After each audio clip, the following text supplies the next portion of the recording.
Hello, this is Wentao Yan from the National University of Singapore. Today I'll talk about our latest work on high-fidelity modeling of multi-material additive manufacturing. So this work is mainly done by my PhD students, Yanming Zhang, Lu Wang, Zhe Shiyang, and my previous postdocs, Dr. Min Yang. So additive manufacturing actually opens new avenue for material design, especially multi-material additive manufacturing. It enables rapid design and development of new materials through high throughput screening. For example, we can combine different powders together to get unique chemical compositions, and we can also gradually change the material compositions layer by layer so that we can achieve high throughput screening. Another advantage is we can tailor the chemical compositions and microstructures to achieve high performance. For example, one group from Hong Kong, they added some 316L stainless steel powder into titanium 64 powder, and they achieve outstanding mechanical properties. But on the other hand, this will also bring additional challenges.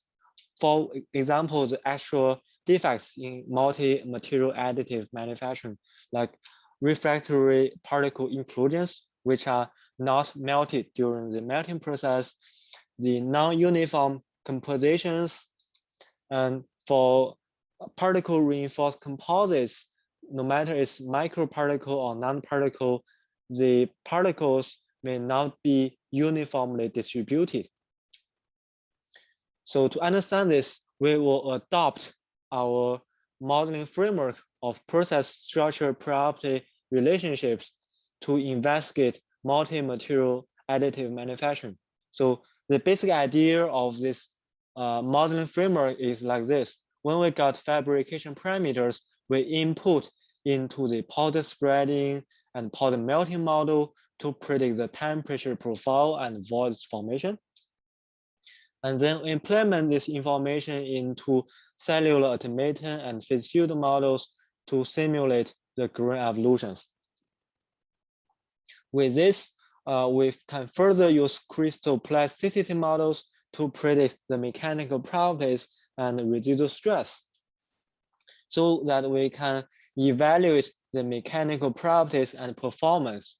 So we can replace most of the trial and error experiments from manufacturing, microstructure characterizations, and mechanical tests, so that we can facilitate the R&D process and reduce the trial and error experiments. So today we'll mainly focus on process and structure part. So for the process, for laser powder bed fusion additive manufacturing, there are mainly two procedures. One is apply a powder layer. Second is powder melting. So we developed two models for these two procedures. One is powder spreading using the discrete element method, where we incorporate the elastic, inelastic collisions, frictions, and gravities. And we can also investigate the influence of the rake shape, spreading speed, layer thickness, and powder size distribution, so that finally we can get this packing configuration of this powder bed.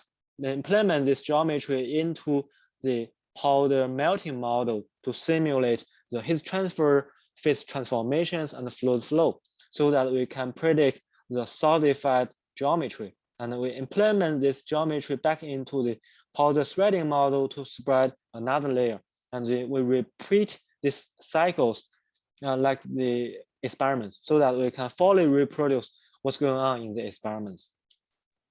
So for the powder spreading model, the objective is not only to generate realistic powder bed geometry for the powder spreading, powder melting model, but also to understand and optimize the powder bed quality, like packing density, surface roughness, and more importantly, for multi-material additive manufacturing, we can investigate the powder segregation. And also we can provide guidance for the design and selection of a lot of parameters like powder wick, roller shape, spreading or rotating speed, powder size distribution, and layer thickness. So there are actually two types of powder spreading that are commonly used. One is rick type, where the rick is translating over the powder layer. Another is roller type, where the roller is rotating and translating at the same time. So we did experiments of both types to validate the model in terms of like the packing density and surface roughness. They all agree well with the experiments. So for the powder spreading of the blended powders in multi-material additive manufacturing, and we can see in experiments, there is a powder segregation along the powder spreading distance. So you can see at different locations, the powder distribution is different. And so we did some simulation to investigate the reasons. So this is one example on iron and aluminum powder mixture. Here, because we use this mixture is because the phenomena is more obvious in the simulation here. And you can see similar trend with the experiments. The aluminum fraction is gradually increasing over the spreading distance. It's a similar with the stainless steel and tungsten part, where you see the stainless steel powder fraction is gradually increasing over the spreading distance. The reason is actually like this. You see, this is the motion pattern of the powder during the spreading process. You know, there's a rising here and then rolling down the slope. And during this rising process, heavier particles tend to sink to the bottom, and light particles tend to rise to the. You can see here, the red dots are aluminum particles. Their concentration has become higher and higher during the powder spreading process. You can see here. So that means in multi-material additive manufacturing, we need to pay attention to the powder segregation, especially when the density of different powders are very different. And for the powder melting, it's even more complex. We look into different scenarios. The first scenario is all the powders can be melted. That is in situ all alloying, right? And we consider a few physical phenomena that influence the chemical composition. First is convection, which is strong. Second, for diffusion, which is minor and rapid melting and solidification, we ignore this in our model. And third is the elemental mass loss due to evaporation. This can be significant. So we incorporate this in our model. And also we consider the material mechanic thermal properties are composition dependent, which are calculated based on the minimal Gibbs energy principle like this. Here, we investigate the nickel titanium alloys. Another scenario is one type of powder cannot be melted. One example is particle reinforced composites. Now, based on the size of the particle, it can be microparticle reinforced composites or nanoparticle reinforced composites. And for nanoparticle reinforced composites, the nanoparticles can also refine the grains. And we'll also do some simulation to review how nanoparticles can refine the grains later. Okay, so this is the first showcase where the elemental mass loss due to evaporation is significant. So this is a case of selective laser melting of high entropy alloys continue magnesis. And you see the initial magnesis concentration in the powder is around 34 weight And we simulate two cases, one with a smaller laser power and one with higher laser power. And you can see the element concentration are different. This is because the evaporation rate and different laser power are different. And these are this experimental validation. And you can see for case one, due to the slower evaporative mass loss, the magnesium concentration reduced from 34% to around 33%.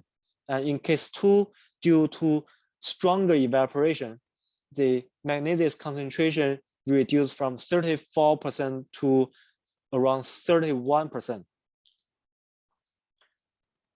And the final element concentration is also influenced by the remelting due to convection. And this fluid convection actually makes the element concentration in the molten pool uneven. You see, we did multiple layer simulation. So the first case is still 180 watts. And we did 5 layers. This is the 5th layer results. And also for the case 2, we did 7 layers. So this is the result of the last layer. And you can see the elemental distribution. And they are different, mainly due to the different molten pool size and also different flow patterns. So another example is the powder melting of different materials. So the first case is nitinol powder on titanium base plate. And you can see our simulation results here agree very well with the EPMA results in the experiments. So both the elemental distribution and melt pool dimensions agree well. And also we reproduce the formation of keyhole pores and also a very clear segregation line in both experiments and simulation near the keyhole pores.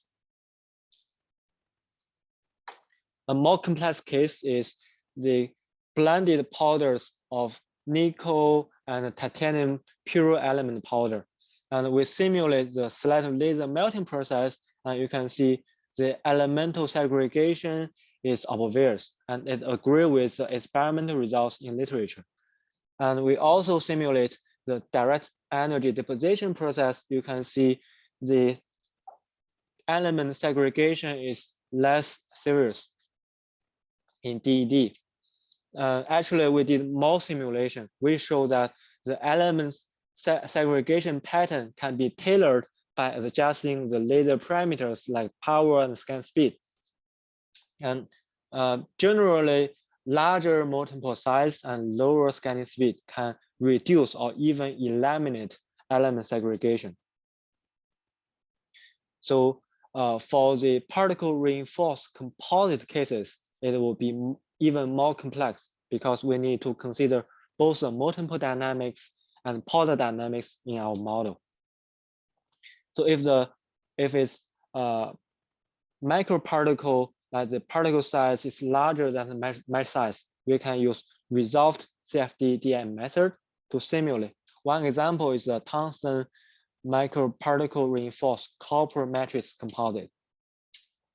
And if the particle is small and smaller than the mesh size, like nanoparticles, then we have to use unresolved CFD-DM model.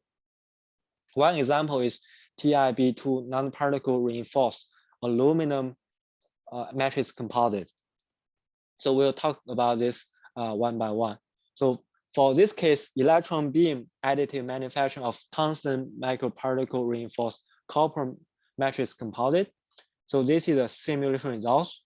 And you can see all these particles are floating on the molten pool of copper because they are not melted. And we also did some experimental validation, and you can see the distribution agree pretty well in single track. In single tracks, you can see the tungsten particles are mostly on the surface because during the melting process, they are floating on the surface. And as a result, they are not uniformly distributed. However, if we fabricate bulk samples, the tungsten particles are evenly distributed. You can see here the experimental results. And in our simulation, it's also like this. You can see if we do a second layer simulation, the previous layer in the tungsten particles in the previous layer will stay below the second layer. So it will be inside, uniformly inside the bulk part. That means this layer-wise fabrication can eliminate the tungsten agglomeration. So what is the dispersion mechanism? So let's look at the forces on the tungsten particle in the molten pool. So there are mainly two forces. One is the curvature force, which is upward. So this curvature force hinders tungsten particle to move from the surface to inside.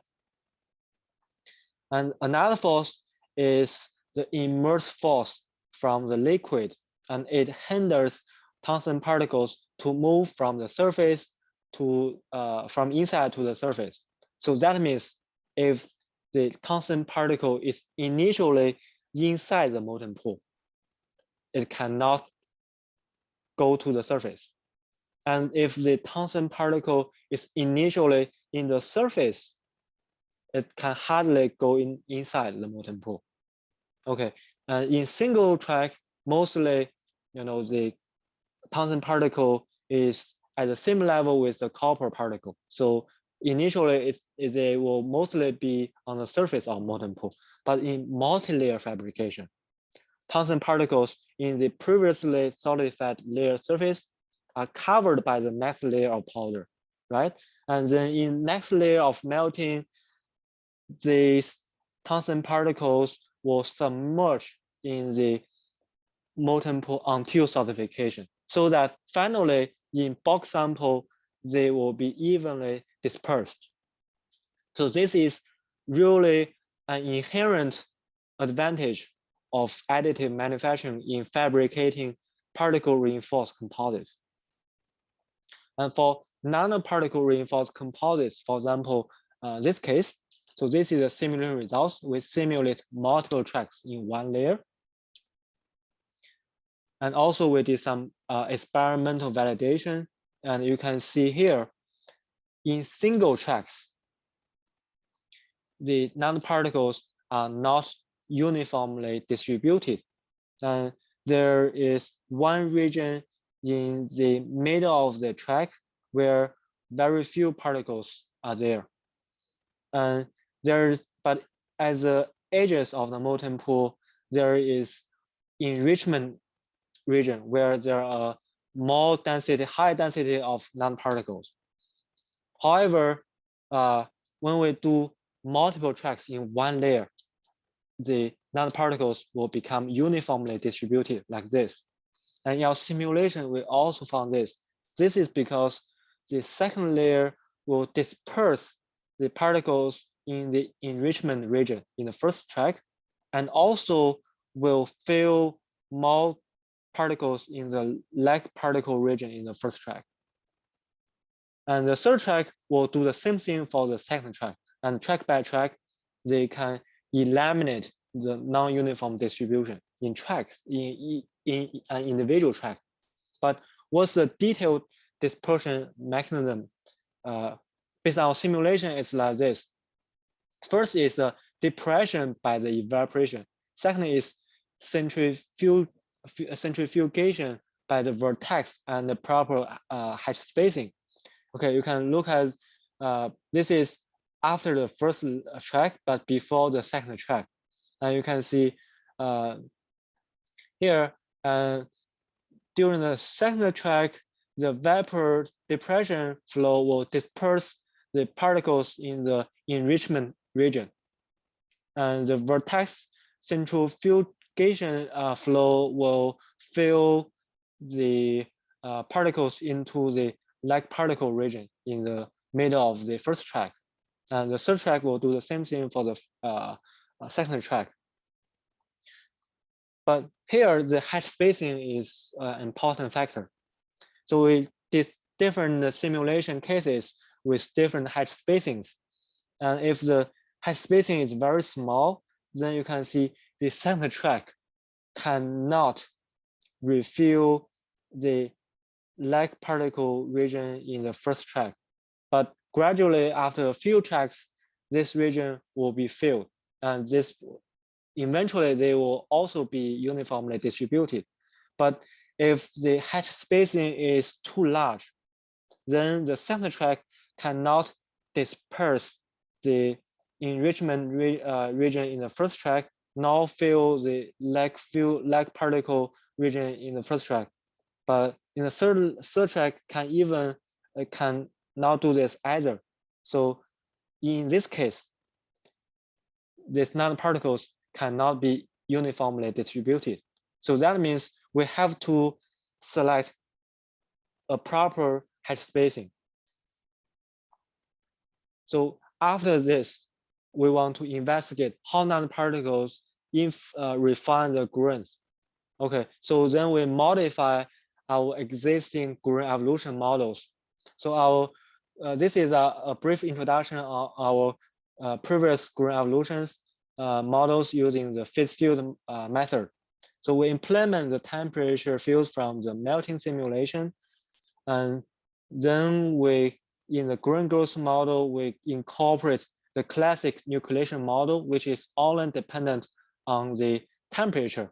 And we can explicitly capture the possible nucleation sets like this pink dots. But these pink dots can not necessarily become individual grain, because that depends on whether it can win in the grain growth competition.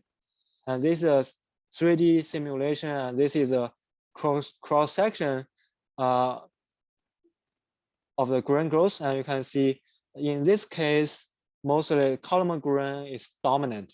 And you can see we simulate the remelting and regrowth, and also actually we consider the grain coarsening due to the heat treatment by the reheating. And we did some experimental validation. So actually both the grain morphology and grain size agree well between the simulation and experiments. So for the nanoparticle reinforced composites, we further modify our grain evolution model in both the nucleation model and also the growth part. So in the nucleation model, we introduce heterogeneous nucleation on particles, and in the grain growth part, we modify the total interfacial energy, where the grain boundary is mixed with the reinforcing particle, so that we can incorporate the Zener pinning effect of particles on the grain boundaries. So this is the parameters we use because it's from literature, and this is our experimental setup. So you can see here I want to show the substrate is actually the previous layers, which is also composed of very fine equal acid grains. And for the powders, this also contains very fine grains. And this our simulation results with different content of nanoparticles. You can see without nanoparticles, it will be column grain, and with 5% nanoparticles, there will be column grains near the multiple boundaries, and inside the multiple there are mostly equal axial grains. So this is because when solidification starts from the multiple boundary, epitaxial growth still happen, but it will not be dominant because heterogeneous nucleation on the nanoparticles in the molten pool will happen, and they will block the growth path for the column grain, so they will achieve a balance like this. And if we increase the nanoparticle content to 10%, the grain refinement will be even stronger, and the grain boundary will be more complex due to the stronger Zener pinning effects. So this is the experimental results in the literature, and you can see they agree well. In the experiments, there are also common grains near the molten boundaries, and inside the molten pool, they are mostly fine equal iso grains. And also we did some quantitative analysis on the grain size, including aspect ratio and grain areas. So today we mainly focus on laser powder bed fusion additive manufacturing process. But actually we also have models for the directed energy deposition process. No matter whether it's single track, multiple track, or multiple layer, multiple track, no matter it's straight track or curved track, we can all do the simulation easily according to the experimental setup. So with that, that's all my presentation today. So thank you for the listening, and I'm happy to take any questions if you have.